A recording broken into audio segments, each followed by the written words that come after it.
Africa దేశాల పరిస్థితి ఇది.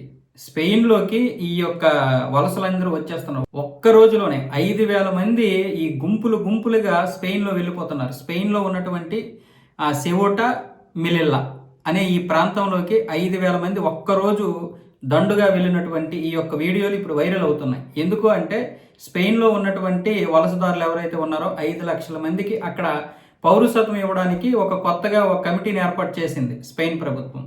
దాంతో ఇప్పుడు వీళ్ళు కూడా అక్కడికి వెళ్ళిపోయి పౌరసత్వం కోసం ప్రయత్నాలు చేస్తున్నారు సెవోటా, మెలిల్లా అనే ప్రాంతాల్లో. అంటే ఇప్పుడు స్పెయిన్ పరిస్థితి ఎలా ఉందంటే ఇప్పుడు మొత్తం ప్రధానమంత్రి, అధ్యక్షులు అందరూ ఇప్పుడు రంగంలోకి దిగాల్సి వచ్చింది. వీళ్ళందరినీ అడ్డగించడానికి ఆ స్పెయిన్ ప్రభుత్వానికి చెందినటువంటి ఆర్మీ, మిలిటరీ, మిగతా వాళ్ళందరూ ఏమొచ్చి రంగంలోకి దిగితే దగ్గర 60 మంది చనిపోయారు. అలాగే సముద్రంలో కూడా 100 మందికి పైగా ఈ సముద్ర మార్గం ద్వారా వచ్చేస్తే అందులో కూడా ఇంచుమించు 60-70 మంది మిస్ అయితే ఈరోజు 9 మృతదేహాలు దొరికాయి.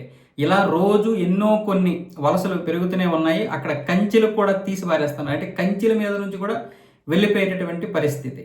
ఈ మెలిల్లా అనేది ఆఫ్రికా దేశానికి చెందినటువంటి ఒక భూభాగం. కాకపోతే అది ఇప్పుడు స్పెయిన్ దేశం కంట్రోల్లో ఉంది. అక్కడ స్పెయిన్ ప్రభుత్వమే ఉంటుంది. ఆ ప్రభుత్వం ఆధ్వర్యంలో ఉంటే మన బ్రతుకులు మారుతాయని చెప్పి ఇప్పుడు ఈ యొక్క యూరోప్లోకి వీళ్ళందరూ చొరబడి పారిపోతున్నారు.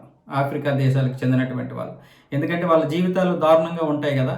యూరోప్ దేశాల్లోకి వెళ్ళిపోతే వాళ్ళ బ్రతుకులు మారుతాయి అని చెప్పి ఆ విధంగా వాళ్ళంత దారుణంగా వెళ్ళిపోతుంటే ఇప్పుడు స్పెయిన్ పరిస్థితి ఏంటో చూడండి.